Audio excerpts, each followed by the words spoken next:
Meus irmãos, bom dia a todos, a graça e a paz do Senhor Jesus, amém? Meus irmãos, eu não sei de você, mas eu fico tão feliz quando chega o domingo e a gente vê os irmãos, a gente vê a igreja, o povo de Deus reunido, é tão gostoso, não é verdade? É gostoso esse momento, a escola dominical, desde de vir à igreja, não? Esse momento muito especial, sejam todos assim muito bem-vindos nesta manhã, se alguém que nos visita, que Deus esteja abençoando seu coração, que você possa estar sentindo-se à vontade em nosso meio. Estamos na casa do Pai, com irmãos. Tem lugar melhor que esse? Tem não, né? Graças a Deus por isso. E um momento muito especial para aprendermos da palavra do Senhor. Então vamos abrir nossas Bíblias em Apocalipse, capítulo de número 2. Eu farei leitura dos versículos 18 a 28. Apocalipse 2, 18 a 29. Falei 28, mas tem o 29 aí. Hoje nós vamos meditar sobre a igreja na cidade de Tiatira. Ao anjo da igreja em Tiatira escreve: estas coisas diz o Filho de Deus, que tem os olhos como chama de fogo e os pés semelhante ao bronze polido. Conheço as tuas obras, o teu amor, a tua fé, teu serviço, tua perseverança e as tuas últimas obras, mais numerosa do que as primeiras. Tenho, porém, contra ti o tolerares que essa mulher, Jezabel, que a si mesmo se declara profetiza, não somente ensine, mas ainda seduza os meus servos a praticarem a prostituição e a comerem coisas sacrificadas aos ídolos. Dei-lhe tempo para que se arrependesse. Ela, todavia, não quer arrepender-se da sua prostituição. Eis que a prostro de cama, bem como em grande tribulação os que com ela adulteram, caso não se arrependam das obras que ela incita.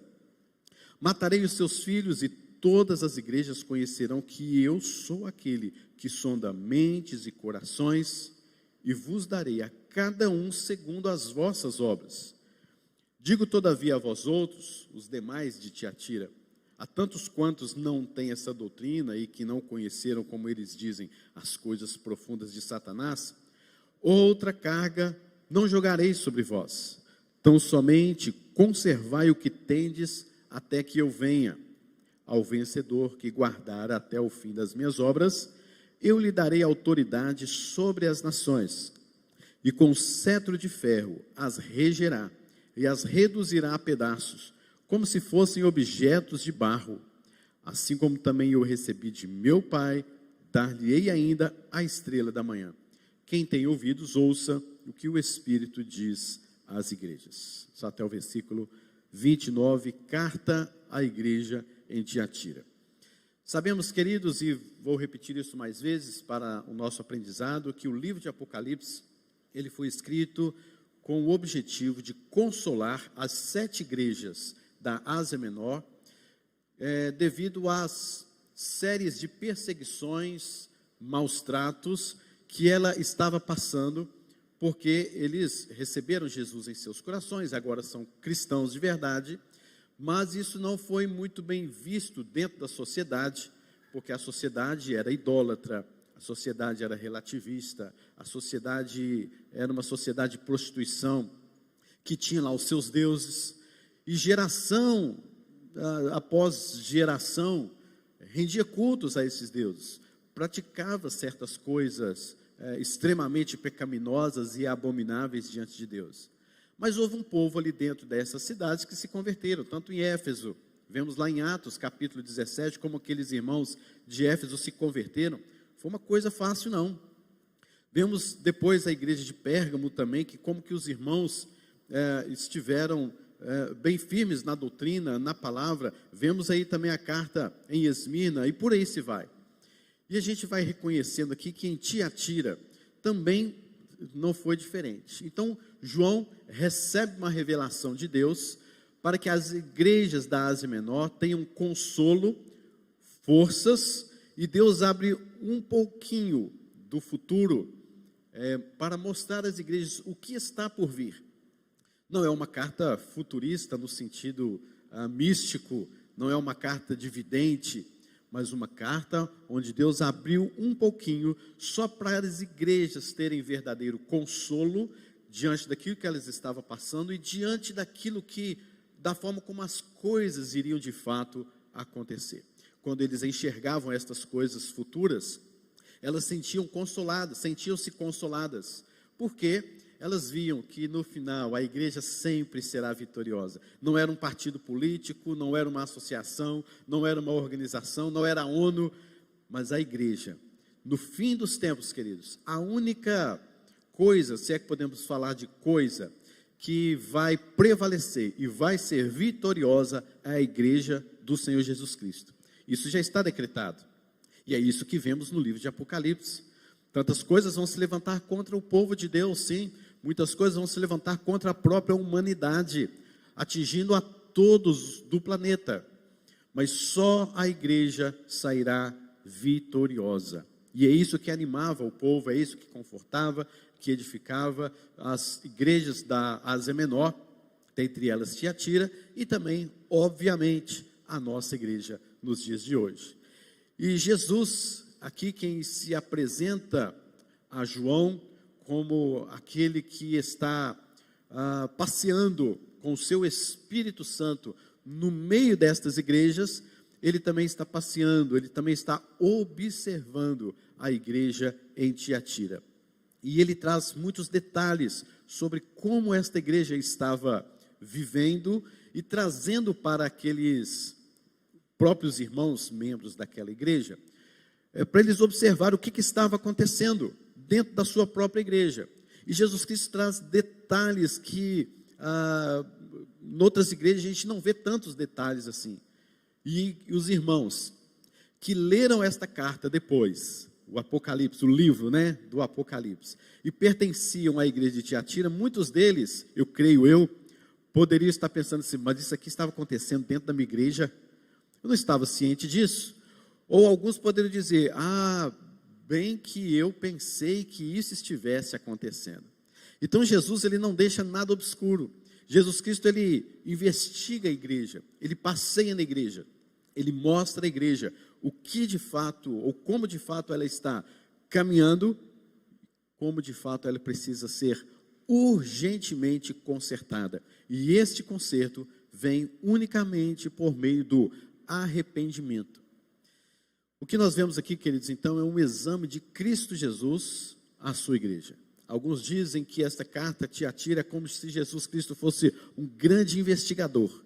Ele entra no meio da igreja, no coração e na mente das pessoas, e traz isso tudo à frente, mostra tudo o que está acontecendo, para causar temor, e grande temor, inclusive, para todos da igreja de Tiatira, para todos da igreja da Ásia Menor e, com certeza, para nós aqui hoje.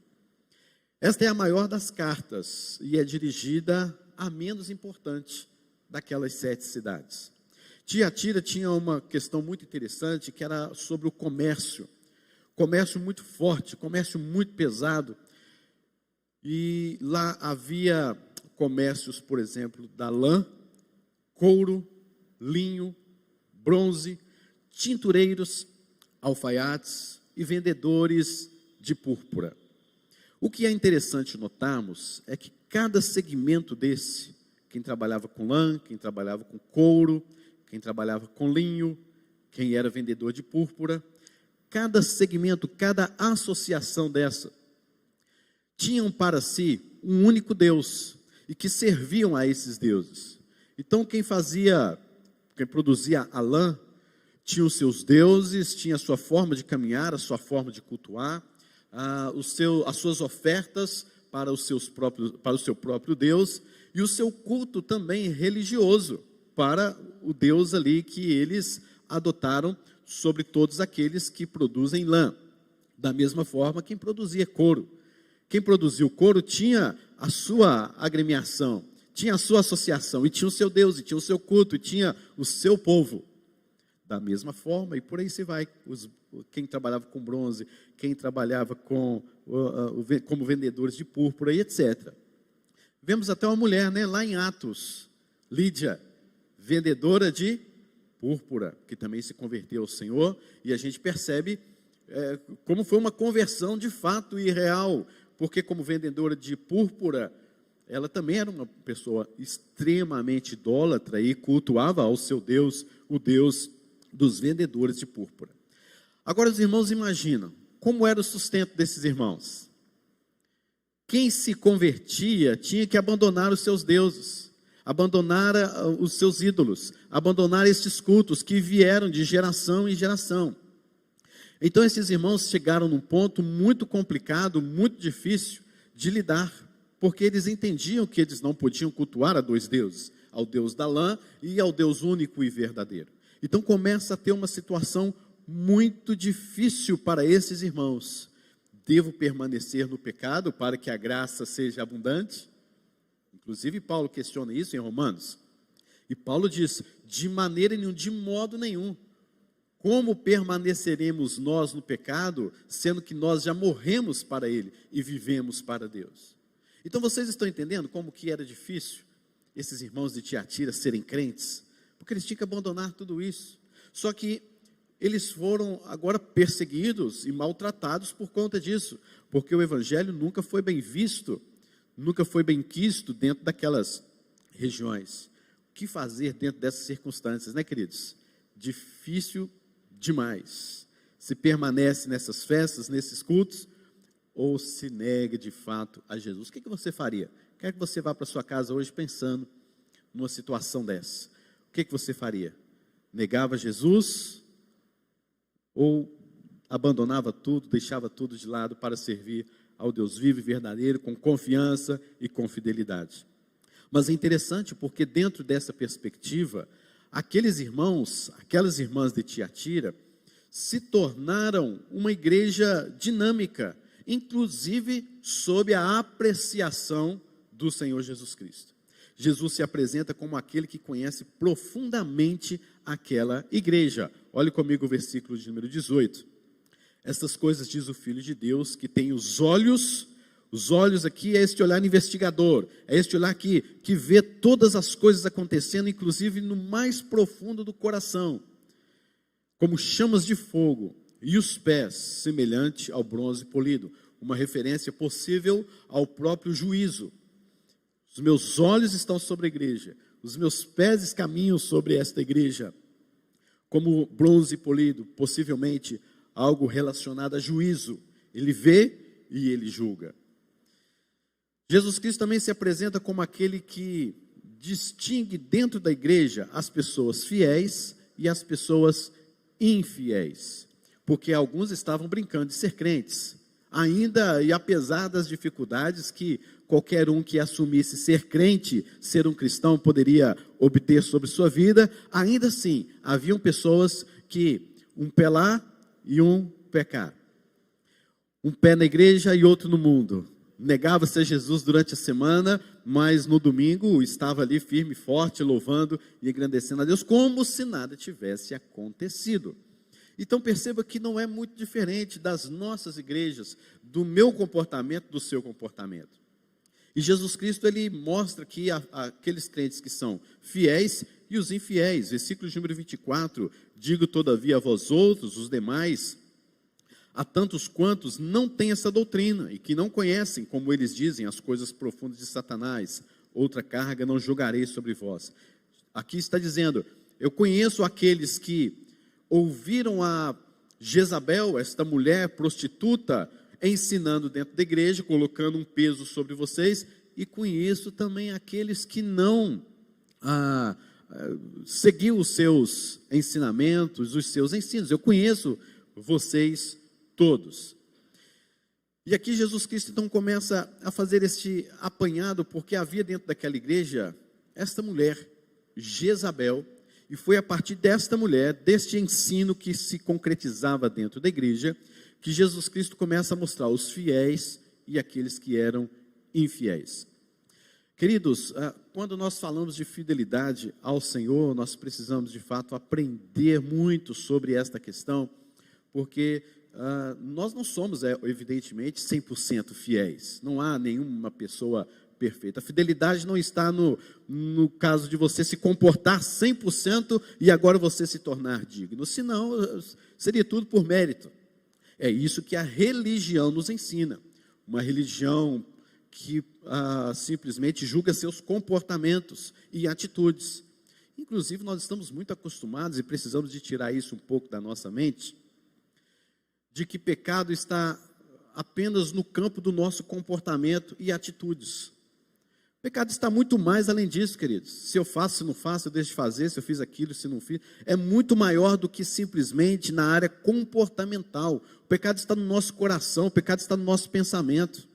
Ser fiel a Deus não significa ser 100% santo, porque ninguém será 100% santo, eu não sou. E o que eu preciso entender é que, mesmo eu não sendo 100% santo, mesmo não sendo 100% fiel a Deus, porque isso será apenas lá no céu, evidentemente, mas o que acontece com a minha fidelidade é a fidelidade, de fato, de eu entender isso, de eu compreender que eu sou pecador, de me arrepender, de me prostrar diante de Deus e ser fiel diante de Deus, sabendo quem de fato eu sou, confessando os meus pecados a Ele. E então o que estava acontecendo na igreja era que alguns entendiam a questão da fidelidade a Deus. Eles eram fiéis porque ainda que eles pecavam, ainda que eles eram infiéis, mas no tocante ao arrependimento, eles eram fiéis. E é isso que diz respeito a sermos fiéis a Deus. De que mesmo que você peque, mesmo que você erre, você se arrepende dos seus pecados. Você é fiel a Deus. E você entende quem você é. E você pede a Deus graça. E você pede a Deus misericórdia. Porque você conhece quem você é. E muito mais, o próprio Jesus sabe profundamente com seus olhos, no seu coração, quem de fato você é. Então arrependamos dos nossos pecados. Sejamos fiéis a Deus no arrependimento. Sejamos fiéis a Deus no conhecimento sobre quem nós somos, o que fazemos, o que pensamos, o pecado que habita em nós, que é muito mais do que a área comportamental. E era isso que Jesus Cristo estava fazendo dentro da sua igreja. Aqueles que se arrependiam verdadeiramente e voltavam, e aqueles que continuavam cometendo toda sorte de impureza dentro da igreja, sem nenhum tipo de contrição, de arrependimento. Jesus também se apresenta como aquele que reconhece e elogia as marcas daquela igreja. Se você olhar no versículo de número 19, tem uma lista abençoadora aí. Era uma igreja operosa, era uma igreja marcada por amor. Lembremos da igreja de Éfeso, que havia abandonado a prática das primeiras obras, que havia abandonado a prática do amor. A igreja era também marcada por fé. Era uma igreja que era marcada pela perseverança, pela paciência, que estava aguardando de fato a sua vitória. A igreja estava também, queridos, progredindo espiritualmente. Olha que igreja boa para a gente participar. Não era uma igreja boa para você estar ali? Uma igreja de fé, de amor, de perseverança, de crescimento espiritual. Mas existia ali um gravíssimo problema, que Jesus detalha como ele não detalhou em nenhuma outra igreja. Por isso essa carta, inclusive, se torna maior, por causa dos detalhes dos pecados cometidos dentro daquela igreja. Mas é interessante porque antes de Jesus aplicar o seu juízo sobre a igreja, antes de Jesus derramar a sua mão, o seu peso, a sua justiça sobre aquela igreja, o que ele fazia?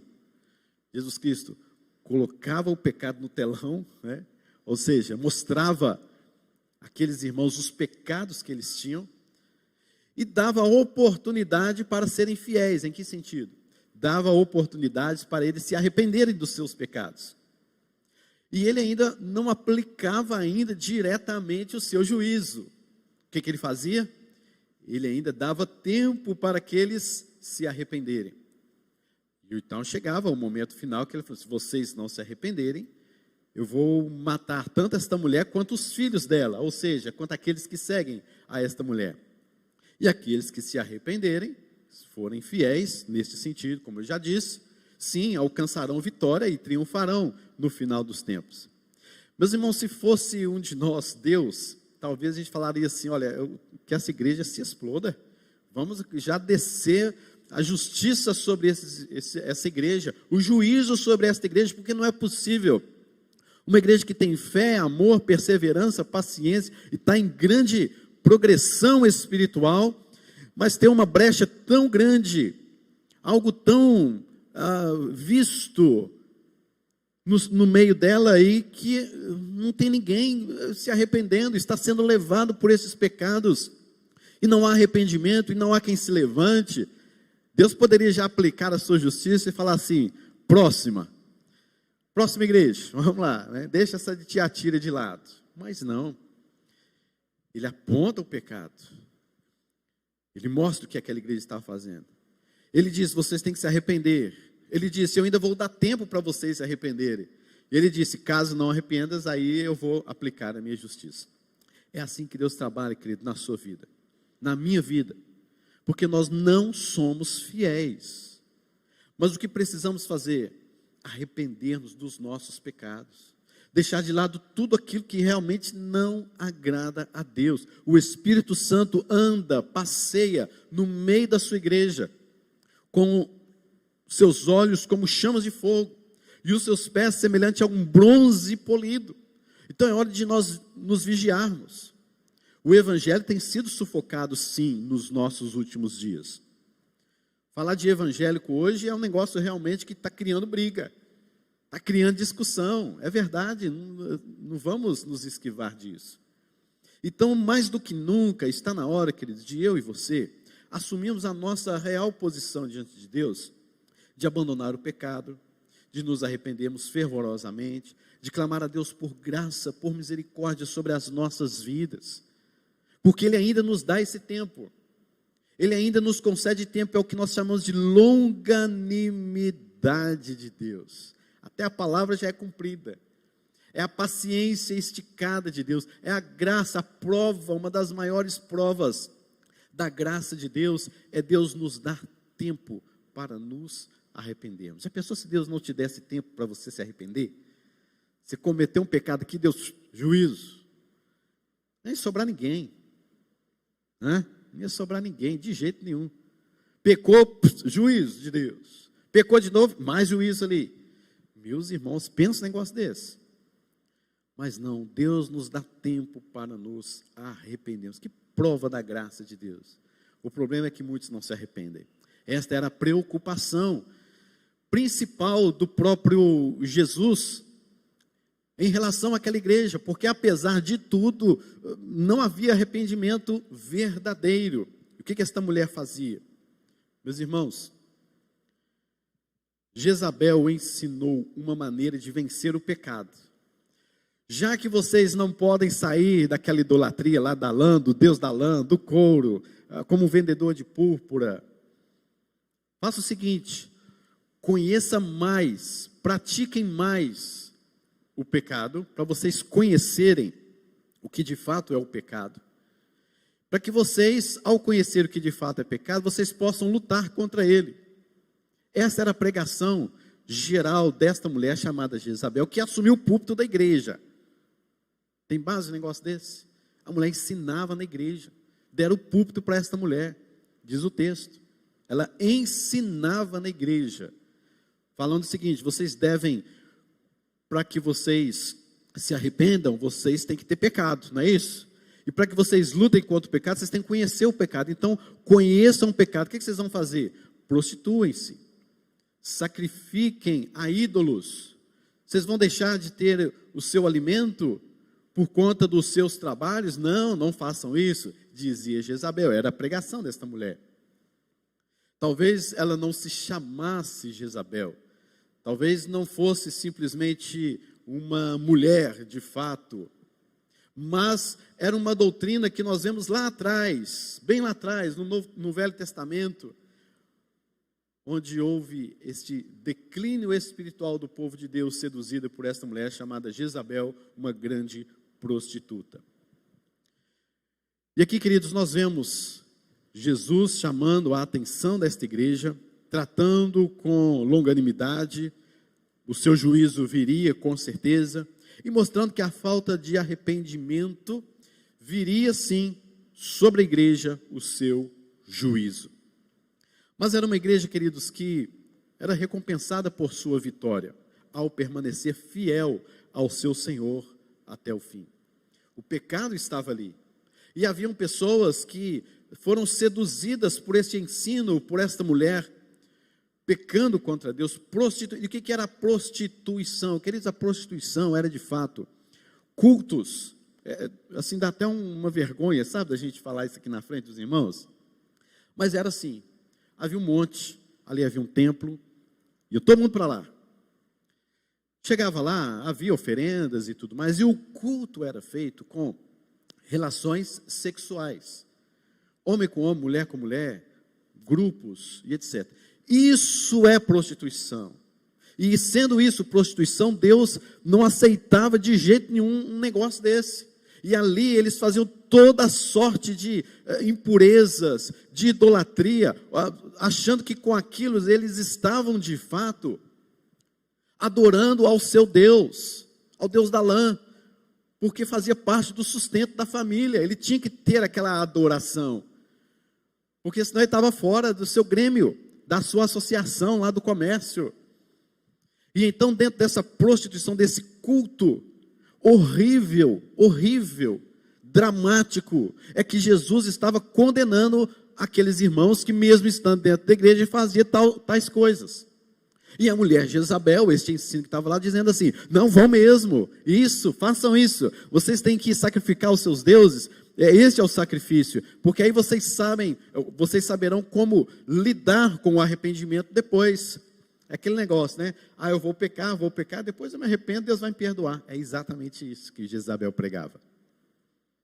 E então, queridos, o que nós vemos aqui agora é Jesus Cristo começando a fechar o caminho daquela igreja, começando a filtrar ainda mais o que aquela igreja precisava aprender.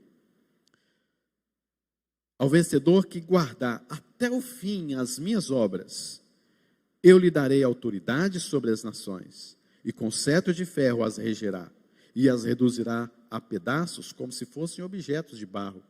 Assim como também eu recebi de meu Pai, dar-lhe-ei ainda a estrela da manhã.